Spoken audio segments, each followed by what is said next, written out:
ఆలోచించారా? మీరు తింటున్న ఆహారం నిజంగా సేంద్రియమా?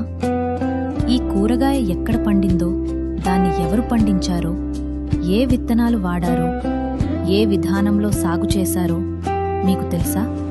ఈ వివరాలన్నీ ఒకే క్యూఆర్ కోడ్లో అందుబాటులో ఉంటాయి. రైతు వివరాలు, పొలం స్థానం, వాడిన వ్యవసాయ ఇన్పుట్స్, పంట కోత విధానం ఇవన్నీ బ్లాక్ చైన్ టెక్నాలజీ ద్వారా పూర్తి ట్రేసబిలిటీతో భద్రంగా నిల్వ చేయబడతాయి.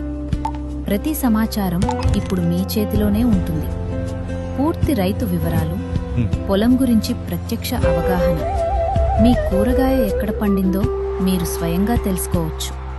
ఇది ఆంధ్రప్రదేశ్లో తొలి కార్యక్రమం.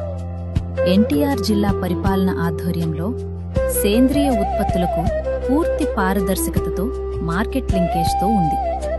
వచ్చే ఫిబ్రవరి 21న కృష్ణాపురంలో జరిగే ఎన్టీఆర్ సేంద్రియ రైతు సదస్సుకు తప్పకుండా విచ్చేయండి.